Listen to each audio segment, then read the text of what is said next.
ሰሞኑን ምን አስተዋልኩ መሰላችሁ? ኮንፈርሜሽን ቢያዝ በጣም ሪል ነው። በጣም ሰዎች በጣም ቢያዝድነን ስንል ምን ማለት ይመስላችሁ?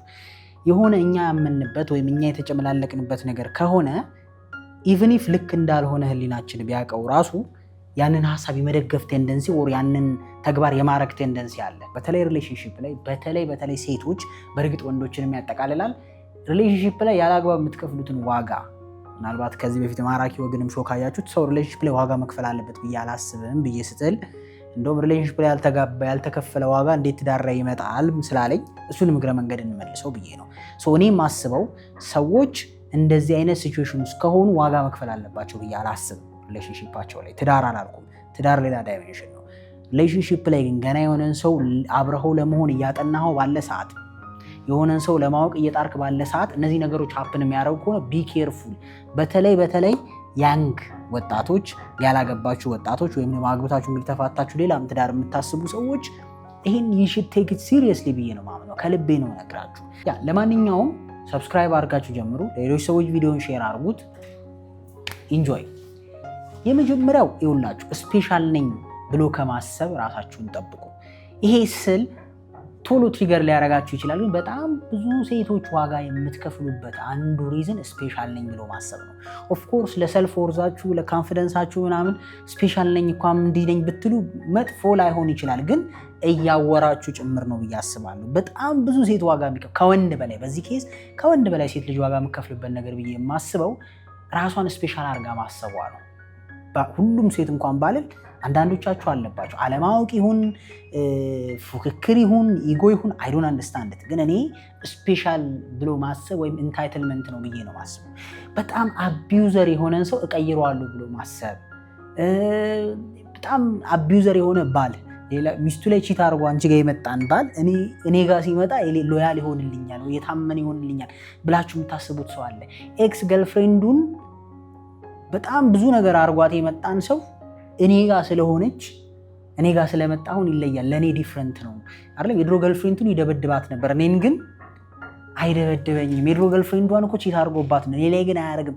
ይሄ ምን ፕሩፍ ማድረግ እንደምትፈልጉ ማይገባኝ ነገር አለ። ሰው ፓተርኑን ነው የሚኖረው በአብዛኛው፣ አይለወጥም አልልም፣ ግን ሞስት ኦፍ ዘ ታይም አንለስ ኮንሽስ ሆኖ ያን ነገር ለመቀየር ጥሮ ምናምን ቀስ እያለ ካለወጠው በስተቀር ራስ ነው የሚደገመው በብዛት። ግን ፎር ሰም ሪዝን የራሳችሁን ምንም ወርዝ የሌለው ምንም ሽልማት የሌለው ቻሌንጅ ውስጥ ትከታላችሁ። የምሬን ነው። አመ ስፔሻል ነው በጣም በቃ ድሮ በጣም ብዙ ሴቶች ጋር የሚተኛው ከኔ ጋር ከሆነ ግን ትተዋል ይሉሃል። ሊተው ይችላል፣ እንደው ፐርሰንት ሰጠዋለሁ ትንሽ ሊተው ይችላል ብለን እናስብ። ግን it's not because ከተወም ስፔሻል ስለሆንሽ አይደለም፣ አንቺ በተለየ መንገድ ስለሚወድሽ አይደለም፣ አምኖበት ስለማያዋጣው ሊሆን ይችላል ሊተው ያን ነገር እንጂ ሰው ይዘገያል፣ ያረፍዳል፣ ረፍት ይወስዳል እንጂ ካላመነበት አይቀየርም ራሱ አይደል። ረፍት ሊወስድ ይችላል ለጊዜው፣ አንቺ አቴንሽን ስቦት ለጊዜው ከአንቺ ጋር ያለው ነገር መስጦት ምናምን ረፍት ይወስዳል። ሱሰኛ ረፍት ይወስዳል አለ የሚባለው። ያቺ ነገር እስክታልፍ ረፍት ይወስዳል፣ ከዛ በኋላ ግን ተመልሶ ይመጣል እዛ ውስጥ። ስለዚህ ይሄ እያያችሁ ሲሪየስ የሆነ ሬድ ፍላግ እያያችሁ ራሳችሁን ስፔሻል የሰው ሚስቱን የስንት ዓመት አብራው ብዙ መከራ ያሳለፈች ሚስቱን እቤት አስተኝቶ አንቺ ጋር መጥቶ ለአንቺ ጊፍት ምናምን ስለገዛ ለእኔ ሎያል ነው ብላችሁ የምታምኑ ሰዎች እኔ አይዋጥልኝም ከሷ ስለምትሸይ የሆነ እንደዚህ አይነት አስተሳሰብ አላቸው። ወንዶች ጋር ስትመጣ ትንሽ ሪያሊስቲክ ነን እዚህ ላይ። ሁሉም ወንድ ባልልም በአብዛኛው ወንድ በዚህ ያሸወደ። ለምን ካልከኝ ወደ አጠገብሽ ይመጣና እየተግባባሽ ሲመጣ ባህሪሽን አይቶ ቀይራታለሁ ብሎ አይደለም የሚያስበው። ብዛት ኢንቴንሽኑን ነው የሚቀይረው። ካየ ለትዳር ወይ ለአዳር ብሎ ኢንቴንሽኑን ይቀይራል። የምሬን ነው። በጣም ሲያይሽ ጥሩ ነገር ምናምን ካየ ለትዳር ማሰብ አለ፣ ቁም ነገር ማሰብ ይጀምራል። ብዙ ጊዜ ግን አርፈሽ እንደማትቀመጪ ከገባው ወይም ቶክሲክ የሆነ ባህሪ እንዳለሽ ከገባው ኮንትሮል ሊያደርግሽ እንደመቻል ሴክሹዋል ፍላጎት ብቻ ነው የሚጀምረው። የዛኔ የሴክሹዋላይዝ ብቻ ነው ይፈልግ አብሮ ለመተኛት የሚያመቻቸው። ብዙ ወንድ እንደዛ ነው ያየሁት እኔ እንግዲህ ከሚደርሱኝ። ያው የሚሸወድ እና አብሮ ሰምጦ የሚገባው ዋጋ የሚከፍለው እንዳለ አዎ። ግን ወንዶችም ቢሆን እኔ በጣም የባለፈው ወንድ ጓደኛዋን ስቃዩን አብልታው ትታው ቺት አድርጋበት መታ እኔ ስፔሻል ነኝ ለእኔ ግን ታፍ ነኝ እኔ ስርዓት አስይዛታለሁ። አይ ዶንት ቲንክ የሰውን ባህሪ አንደርስታንድ ያደርጋችኋል ብዬ አላስብም። ስፔሻል የሚባል ነገር የለም። ተረተኛል። ምናልባት አንዳንዴ ፊልም ላይ ወይም ደግሞ እንዲሁ በጨረፍታ የምንሰማውን የሆነ ጥሩ ባህሪ ያልነበረው ሰው አይደለም የሆነ ሴትን ወዶ በሷ ምክንያት ጥሩ ባህሪ ኖሮት እናይና ሁሉም ሰው እንደዛ ማድረግ የሚችል ይመስላል። ኖ አይደለም፣ እውነት ለመናገር አይደለም። እረፍት እንዲወስድ ይቺ ሃኒሙኗ ፌዝ ወይም ደግሞ እቺ ደስ የምትለው አብሮሽ እስኪተኛ አብራት እስክተኛ ከአንተ የምትፈልገውን እስክታገኝ ምናምን ስርዓት መያዝ አለ። ሰው ግን እየተግባባ እየተለማመደ ሴት ትክክለኛ ባህሪ ይወጣል። ስለዚህ ዩ ጋይስ አር ኖት ስፔሻል። በተለይ በዚህ ኬዝ ሴቶች ላይ ነው ትኩረት ማድረግ። ምክንያቱም ልክ የማይሆን ልክ ስትቀርበው አቢዩዘር ሲሆን አንዳንድ ሴቶች በቃ ከታ ያደርጋሉ። ይሄ ሰው ከኔ ያው አንዳንድ ሴቶች ግን ወይም እንደው እኔ በብዛት ልበለው በድፍረት እኔ ያየሁት ገጠመኝ እንግዲህ በብዛት ስል ያው ብዙ ኢሹ ቢኖረው እቀይረዋለሁ የሚል አለ አይደለም፣ የሆነ በቃ እንትን እለዋለሁ የሚል አለ አይደል፣ ትዳርን በፍጹም አልወድም የሚል ሰውን አልፈልግ የሚልን ሰው እኔን ለኔ ሲል ይቀይራል ሐሳቡን የሚል ኢንድ ላይ በጣም ትልቅ ሪስክ ትንሽ ብቻ ውጤት ሊያመጣ የሚችልን ሐሳብ ይዘው የሚታገሉ ሰዎች አሉ። ሶ በዚህ ኬዝ እኔ ስፔሻል አይደላችሁም እንዳልኩት እረፍት ልታስወስጁ ትችላለች እንጂ ሰው ባህሪውን ራሱ አምኖበት ለመቀየር ካላሰበ አይቀየርም። ነገ ስትለምድህ ተመልሳ እዛው ቦታ ትሄዳለች። እሷም ጓደኛዋን አሳይታ ቺታ አድርጋ ገንዘብ ፈልጋ የምትመጣ ሴት አንተ ስለሆንክ ማንም አይደለም እስክትለምድ ነው። የሚገርምህ ማቴሪያሊስቲክ ነገር የማይለመድ ነገር የለም። ምንም ድሮ ልጅ ሆነህ አስበው ጫማና ልብስ ነበር በጣም ኢምፖርታንት ነገር አይደል? ከዛ ስገዛ አሮጌ ነው በቃ ይለመዳል። ከዛ ስልክ አደግስት ደግሞ ስልክ ነው በጣም ደስ የሚለን ነገር አስታውሳለሁ። ስልክ የሚለመድ ነው የማይመስል እስኪገዛልህ በእንቅልፍ ልብ ሁሉ ትቀርሻለህ። ከዛ ሲገዛልህ ምንም ከመጠቀም የዘለለ ነገር የለውም። መኪና በጣም ኢምፖርታንት ይመስላል። ከ4 ቀን ከ5 ቀን በኋላ የሚነዳ ነገር ነው። እንዳለህ ራሱ የምታውቀው ሰዎች እንዳለ ሲነግሩ ወይም ደግሞ የሆነ በሆነ አጋጣሚ ኖቲስ ስታደርገው ነው። ምን ልል ፈልጌ መሰላችሁ? የሰውን ባህሪ እንዲህ የሚለመድ ነገር ነው። በሚገርም ሁኔታ ትክክለኛ ኢንቴንሽን ጀኑዊን የሆነ ፍቅር ይዘን ካልሆነ የምንሄደው የሚለመድ ነው። ሲለምደን ደግሞ ወደ ትክክለኛው ባህሪ ይመለሳል ማለት ነው። ስለዚህ በጣም እቺ የምትጠነቀቁ ባይ ነኝ። ሁለተኛው ደግሞ ባውንድሪ የሌላቸውን ሰዎች ሪሊ ተጠንቀቁ። ባውንድሪ የሌለው ሰው ማለት በጣም በጣም በጣም አደገኛ ሰው ነው። ሰው መጠንቀቅ አለበት ብዬ አስባለሁ ሪሌሽንሺፕ ላይ። ምክንያቱም ባውንደሪ ሰው ራሱም ላይ ለሌሎች ሰዎችም ከሌለ ያ ሰውዬ በስሜት ነው የሚነዳው ማለት ነው። ወይም ዲሲፕሊን የሚባል ነገር አያውቅም ማለት ነው። ምክንያቱም ባውንደሪ እኮ የሚያስቆምህ የሆነ ነገር ብትፈልገው እንኳን ልክ እንዳልሆነ መረዳት ነው አይደል? ባውንደሪ ማለት ያ ነገር ውስጥ ቢጎተጉትህ እንኳን ይሄ ላይን ክሮስ አይደረግም ማለት ነው። ያንን ልምምዱ የሌለው ሰው እና ትሬኒንጉ የሌለው ሰው የሚፈልገውን ለማድረግ በጣም ብዙ መስመር ያልፋል ማለት ነው አይደል? አንዳንዴ ሰዎችን አይታችሁ አታውቁም? መድኃኒት እስከማድረግ ሲደርሱ የሆነ ሰው አልፈልግም ስላለ ይሄ ገደብ የለውም የድረስ ሰው ህይወት ውስጥ እንደሚገባ። ይሄ ደግሞ ራሱን ህይወት ላይ ታየዋለህ። የሆነ ነገር ከፈለገ ምን ያህል ራሱ እንደሚጎዳ፣ ምን ያህል ለራሱ ክብር እንደማይኖረው፣ ምን ያህል ክብሩን አሳልፎ እንደሚሰጥ ስታይ ባውንደሪ በጣም በጣም በጣም አደገኛ። ምክንያቱም ባውንደሪ ዳይሬክትሊ ከዲሲፕሊን ጋር ስለሚገናኝ፣ ኢሞሽንን ኮንትሮል ከማድረግ ጋር ስለሚገናኝ፣ ዋት ኢዝ ራይት እና ዋት ኢዝ ሮንግን ከመለየት ጋር ስለሚገናኝ፣ ዲሲፕሊን ከሌለህና ባውንደሪ እዚህ ጋር ይበቃኛል ኢነፍ ገደቤ እዚህ ድረስ ነው ማትል ከሆነ ሊትራሊ ኢሞሽን ነው የሚመራው ህይወትን ማለት ነው። ኢሞሽን ብቻ የሚመራው ሰው ደግሞ የፈለገውን ለማድረግ የትኛውንም ርቀት ይሄዳል። አንተንም ዋጋ ሊያስከፍል ይችላል፣ ያኛውንም ሰው ዋጋ ሊያስከፍል ይችላል። ራሱ ላይ ባውንደሪ የሌለው ሰው ሰዎች እንደፈለጉ እንዲያደርጉት ይፈቅዳል አይደል? ለክብሩ ለራሱ ቦታ የለው፣ እንደ ሰው ቫልዩ የለው፣ እንደ ስፒሪቹዋል ማንነቱ ቦታ የለው፣ ለጭንቅላቱ አይጨነቅ፣ ለፊዚካል ነገሩ አይጨነቅ አይደል? ለነፍሱ አይጨነቅ።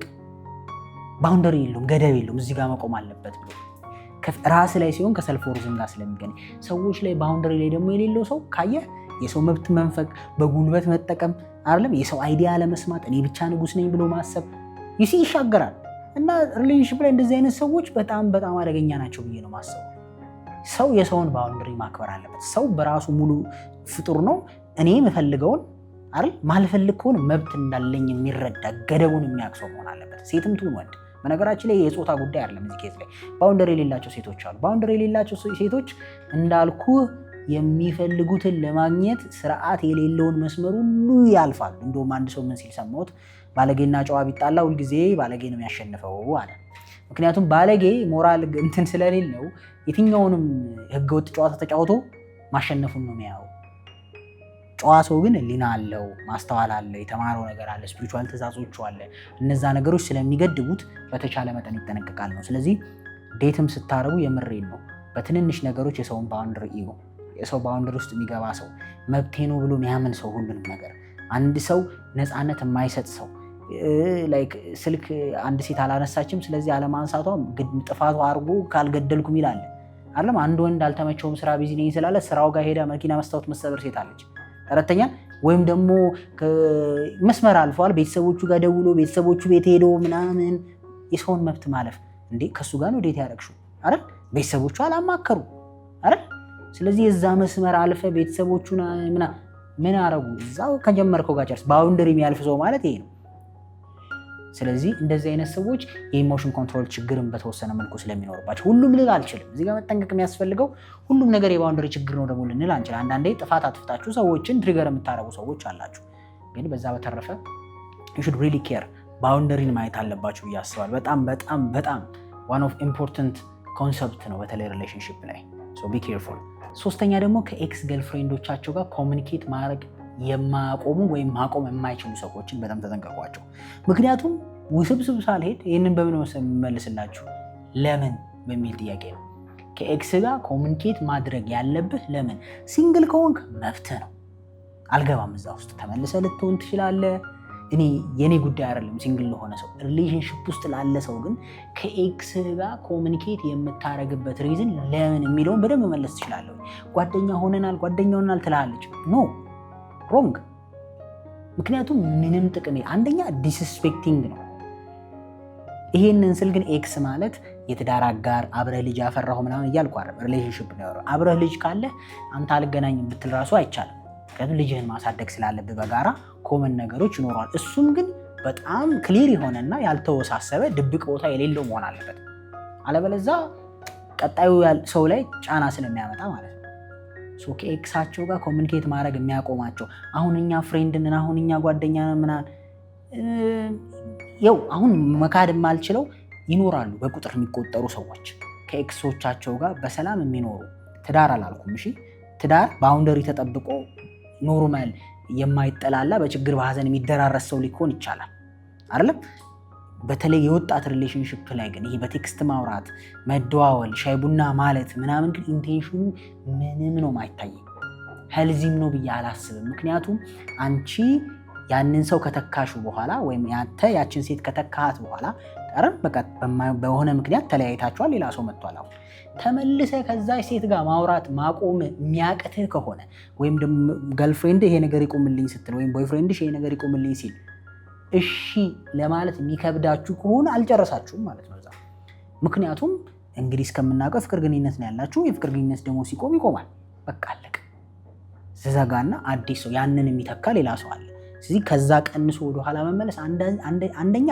በጣም ብዙ መስመር ስለምትተላለፍ በሪሌሽንሺፕ ውስጥ ብዙ ነገር ስለምትተዋወቅ ስተት ለመስራት ቀላል ነው ሰይጣንን ፈተና ውስጥ ለመክተት ቀላል ነው አንተ በጣም ቀላል ነው ከምታስቡት በላይ ከኤክስ ገርልፍሬንድ ጋር ስተት ለመስራት በጣም ቀላል ነው የሚያወሩ ከሆነ ምክንያቱም እስከ ጥግ ይተዋወቃሉ እስከ ጥግ ደካ ኢሞሽን አለች እቺ የምትቀሰቀስ ነገር አለች በቀላሉ ስለዚህ የሆነ ላይን ክሮስ ከተደረገ በኋላ አነሰሰሪ ነው በተለይ ካለኝ ኤክስፒሪየንስ ከሚያጋጥሙኝ ነገሮች በሚገርም ሁኔታ ከኤክስ ጋር ያለ ግንኙነት ብዙ ጊዜ ትዳር ሲያፈርስ አይቻለሁ ሪሌሽንሺፕ ሲያፈርስ አይቻለሁ ቺት ሲመጣ አይቻለሁ አንድ ልጅ የሰው ሲሆን አይቻለሁ እዛ ውስጥ ተረተኛ ልጅ እስከመወለድ ድረስ አይቻለሁ በጣም አደገኛ ነው አንተንም ነው ዋጋ የሚያስከፍል አንተ ባለ ኤክሱ አንተ ከሆንክ ጤናማ ትዳርህን አፌክት ያደርጋል አንቺን ከሆንክ በቃ መቁረጥ ካልቻልክ ደግሞ መጀመሪያውኑ ከዛ ሰው አለመለየት እንጂ ሪሌሽንሺፕ ይቅርብንና ይሄ ጨዋታ ውስጥ ለውስጥ ይቅርብ ሪሌሽንሺፕ ይቅርብን ጨዋታው አይቅርብን አይነት ነገር ነው የሚሆነው አይደል ከስጋው ይቅርብኝ ከመረቁ ነው የሚባለው አሉ እየጾመ ስጋውን ካልበላ አልጾምም ነው ጾም ያልተነካም ኤኒዌይስ ኤክስ ጋር ያላችሁ ግን ከዛም በተረፈ እንደውም አንድ ሰው ሜንሽን አድርጎኝ አይቼው ነበር አልተመቸኝም ሪአክት ለማድረግ በእርግጥ ብዙ ኢንትረስትድ አይደለሁም እኔ ቪዲዮ ላይ ሪአክት ለማድረግ ግን ቤስት ፍሬንድ ምን ችግር አለው ምንድነው የምትጨቀጭቁን ቤስት ፍሬንድ መሆን ምናምን እያለ ሲያወራ ሰምቼው ነበረ ኦፍ ኮርስ ይሄንን ሐሳብ በዛው ምግረ መንገዴን ክሊር ላድርገው ፍሬንድ በተለይ ሁለት ሰዎች ሲንግል ሆኖ በተለይ ወጣት ሆኖ ቤስት ፍሬንድ ቢሆኑ ምንም ችግር የለብኝም ፐርሰናሊ ምንም ችግር የለብኝም አንድ ሰው ግን ሪሌሽንሺፕ ውስጥ ከሆነ በኋላ የፍቅር ግንኙነት ውስጥ ከሆነ በኋላ ሲሪየስ የፍቅር ሪሌሽንሺፕ ውስጥ ከሆነ በኋላ አንድ ወንድ የሴት ቤስት ፍሬንድ የሚያስፈልገውና አንድ ሴት የወንድ ቤስት ፍሬንድ የሚያስፈልጋት ምክንያት ጥቅሙ አይታየኝም ምንድነው ጥቅሙ ፍሬንድ መሆን ይቻላል እኔ ፍሬንዶች አሉ ለምሳሌ የጓደኛዬ ባለቤት ፍሬንድ ነች ለኔ ኖርማል ከሱ ጋር ሲሆን አገኛታለሁ አይደል አንድ ላይ ምሳ እንበላለን ይሄን ነገር አለ ወይ ብዬ ልደውል እችላለሁ የሆነ ነገር አለ ከዛ የዘለለ ግንኙነት ግን አያስፈልገን በቃ ፍሬንድ ከሆነ ይሄ ነው እንጂ የተደዋወልክ ችግርህን የምታወራው እየተቀጣጠርክ ምሳ የምትበላው ባለ ፍቅረኛ ስታስቀይመ ከሷ ጋር ምታማ አይደል? ፍቅረኛ ሲያስቀይምሽ ከሷ ሲጀመር ወንድና ሴት ናቹራሊ ሄልዚ በሆነው መንገድ ፍላጎቶች አሉ። በተለይ ተመሳሳይ ጓደኛ እህቴ ነው እንደ እህቴ ነው ማያት ምናምን ጥሩ ነው። በነገራችን ላይ ግን ብዙ ሪስክ አለው። ተረተኛል። ለምሳሌ ጉንፋን ከያዘው ሰውዬ ጋር ብትቀመጥ ላይዝህ እኮ ይችላል። ሪስክ ግን አለው አይደል? በቃ አንተም ፍቅረኛ ካለ በድብቅ መገናኘት፣ ረጅም ሰዓት ስልክ ማውራት መላመድ ያመጣል። መላመድ ደግሞ ስህተት ይፈጥራል በሆነ ጊዜ። ምክንያቱም ጾታችሁ ተቃራኒ በመሆኑ መፈላለግ ስላለ። ከዚህ ሁሉ በሩቅ ጓደኛ መሆን ይቻላል አይደል? አሉኝ እኔ አብሬያቸው የተማርኳቸው ሲወልዱ ሄጄ የምጠይቃቸው ጓደኞች አሉኝ። ስቲል ግን ጓደኞች ያሉ ቤስት ፍሬንዶች ያሉ ምናልባት የምንደዋወለው ምክንያት ሲኖረን ነው አይደል? ሲወልዱ ሄጄ እጠይቃለሁ። እኔ በወልድ መጥተው ይጠይቁኛል። እንደዛ ኤኒዌይስ ቤስት ፍሬንድ ምናምን የምትሉት አንዳንድ ኤክስኪውዝም ስለሚመስለኝ ያስቀኛል። ምንድነው የሚጎዳህ ማለት እኔ አሁን ይቅርታ አድርግልኝ ከልብ ወዳጅ ሚስቴ ላይ ሌላ ሴት ምንድነው የምትጠቅመኝ? የምሬ ነው። የሴትን ጥቅም እኮ ያሳነስኩት አይደለም፣ ግን እኔ ሚስት አለኝ አይደል? ከዛ የስራ ባልደረቦች አሉኝ፣ ጓደኞች አሉ። ዲፕ የሆነች ኢንቲሜት የሆነች ጓደኛ ምንድነው የምታደርግልኝ? እሱን ሳስበው ግራ ይገባኛል። አሁን በእርግጥ እኔም እኮ የሚቻል ይመስለኝ ነበረ ድሮ፣ ግን ምንድነው ጥቅሟ? እሺ አገኛታለሁ፣ አብሬያት ምሳ እበላለሁ። ለምን ማለት ለምን ያንን ነገር ፍሬንድሺፑን እኮ ሚስት ጋር ማግኘት ትችላለህ በሚገርም ሁኔታ። በነገራችን ላይ ላቭ ኦፍ ትሪያንግል የሚባል ነገር አለ። የፍቅር ትሪያንግል ስሙ ጠፋኝ፣ ቲዮሪውን የሰራውና ኢንቲሜሲ፣ ፓሽን እና ኮሚትመንት ነው ይላል ትክክለኛ ፍቅር። ከዛ ውስጥ ኢንቲሜሲ ማለት ጓደኝነት ማለት ነው። ፓሽን የሚባለው ደግሞ የሴክሹዋሊ መፈላለግ ነው። ኮሚትመንት ደግሞ የሚባለው ሪስፖንሲቢሊቲው ነው። እነዚህ ሶስቱ ነገሮች ናቸው ፍቅር የሚያደርጉት አለ። እንደ ጓደኛ የምታወራው መደማመጥ፣ መነፋፈቅ እሱ ኢንቲሜሲ ይባላል። ፓሽኑ ደግሞ ሴክሹዋሊ መፈላለግህ ነው አይደል? ከዚህ ሶስተኛው ደግሞ ኮሚትመንት ነው። ያ ደግሞ ያለ ኃላፊነት ለዛ ሰው ዋጋ ማትከፍል ከሆነ እሱም ለአንተ ዋጋ ማይከፍል ከሆነ ደግሞ ባዶ አይደል? ስሜት ብቻ ይሆናል። የቲኔጀር ፍቅር ይሆናል አይደል? ኃላፊነት የለውም ፍቅር ብቻ ውስዋስን ጋር ብቻ ዲፔንድ። የሁሉም አላልኩም እሺ እንዳይቀየሙኝ። ግን በብዛት የቲኔጀር ፍቅር ካየው በቂ ስሜት ደስ ስትል ደስ ሲል ምናምን አይነት ነገር ይበዛዋል እንጂ ለእሷ ዋጋ መክፈል እሷን ማስተዳደር ይችላለሁ ወይ እሱን ማስተዳደር ይችላለሁ ወይ ሚስቱ መሆን ይችላለሁ የሚል ገና ከእድሜ ማነስ አንጻር እዛ አይደርስም። ምን ልል ነው? ፍሬንድሺፕ እዛ ሪሌሽን ውስጥ መሆን ይችላል፣ በቂ ነው ለማለት ነው። አራተኛ ይህንን ስል በጣም ብዙ ሰው ተቀይሞኛል፣ ግን አም ሶሪ ሚሊየን ታይም ስለዋለሁ ከዚህ በኋላ ሮንግ ፍሬንድ ግሩፕ ያለው ሰው ተጠንቀቁ። ሮንግ ፍሬንድ ግሩፕ ማለት ልክ ያልሆነ ስነ ምግባር ያላቸው ጓደኞች ያሉት ሰው፣ በተለይ ክሎዝ ቤስት ፍሬንድ ያለው ወንድ ወይም በተለይ ክሎዝ ፍሬንዶቿ ስነ ምግባራቸው ልክ ካልሆነ ሞስት ፕሮባብሊ የእሷን ባህሪ ተቀራራቢ ነው። ሞስት ፕሮባብሊ የእሱን ባህሪ ተቀራራቢ ነው ብዬ ነው የማምነው። ይሄ ካራክተር ጀጅመንትም ላይ ትልቅ ሮል የሚይዝ ነው። በእኛ ሀገር ባህል አለ፣ በሳይንስ ብትሄድ በሳይኮሎጂ ብትሄድ ተብሎ የተነገረ ነው። ስለ አንድ ጓደኛህ እንድነግርህ፣ ስለ አንተ እንድነግርህ፣ ስለማን ንገረኝ? ስለ ጓደኛህ ንገረኝ ተብሏል አይደል? በሳይኮሎጂ አንተ ማለት የስንት ጓደኞች ውጤት ነው ይላል። ሳይኮሎጂ እንኳን በፐርሰናል ዴቨሎፕመንት ሀሳብ የ5 ጓደኞች ውጤት ነው ይላል። መንፈሳዊ ነገር ከጠቢብ ጋር የሚጓዝ ከጠቢብ እያለ ሳይንሱ ኒውሮ ሳይንሱ ሚረር ኒውሮን ይለዋል። ሰዎች የሚያደርጉትን ነገር አንተ እንዳረከው ያክል እንዲሰማ የሚያደርጉ ኒውሮኖች አሉ፣ ኤምፓቲ የምንለው። ስለዚህ ሮንግ ፍሬንድ ግሩፕ ያሉት ወይም ጤነኛ ፍሬንድ ግሩፕ የሌሉት ሰው፣ ጤነኛ ስንል ለአንተ እንደሚመችህ ነው። በነገራችን ላይ እሱ እናንተ ላይ ዲፔንድ ያደርጋል። አንድ ሰው ለእሱ ጤነኛ ነው ብሎ የሚያስበው ለምሳሌ ቤተክርስቲያን መሄድ ምናምን ብቻ ከሆነ ኦፍኮርስ እንደዚህ አይነት ነገር ካላቸው በቂ ነው። ሁሉም ሰው የግል ጤነኛ የሆነና ያልሆነ የራሱ የግል ጀጅመንት ነው። ለእኔ ጤነኛ ነው ብዬ ማስበው ለናትናኤል ጤነኛው ላይሆን ስለሚችል አይደል? ዞሮ ግን አንተ ጤነኛ ነው ብለህ ከምታስበው ፍሬንድ ግሩፕ የራቀ ፍሬንድ ግሩፕ ካለው እንዴ በእውነት በሚገርም ሁኔታ አንዳንዴ ያገባ ሰው ራሱ ሲንግል ጓደኞች ባይበዙ ጥሩ ነው ተብሎ ሁሉ እስኪመከር ይደርሳል። ምክንያቱም ያገባ ሰው ሪስፖንሲቢሊቲ ያለበት አይደል? ጫና አለበት፣ ኃላፊነት አለበት። ያላገባው ነፃ ሆኖ ሲያይ እንደፈለገ ሲያመሽ ሲያይ የመጓጓት ነገር እኮ ስላለው ነው። ተጨቃጭቆ እዚህ ተማሮ ምናምን ሲመለስ እነዚህ ፈታ ብለው ተኝተው ሲያይ እንደፈለገ አምሽተው ተጫውተው ሲያይ የፈለጉትን ቺክም ሴት ዴት የማድረግ አቅማቸውን ሲያይ እንደምንሆን ያገባውት ይላል እኮ ያ። ካገባ ሰው ጋር ግን ሲሆን ሪስፖንሲቢሊቲ ሼር ያደርጋል። እኔም እንዲህ ተብዬ ነበረ ይለዋል። እኔም እኮ እንደዚህ ተብዬ እኔም በዚህ ተጋጭቼ እንዴት አረከው እያልክ ተመሳሳይ ነገር ይሹ ታደርጋለህ። ስለዚህ በተለይ የወንድ ልጅ ጓደኝነት የሴትም እንደዛው ነው ብዬ ነው የማምነው። ተመሳሳይ ማይንድ ሴት ሲኖረን ነው ተመሳሳይ ጓደኞች የምንሆነው።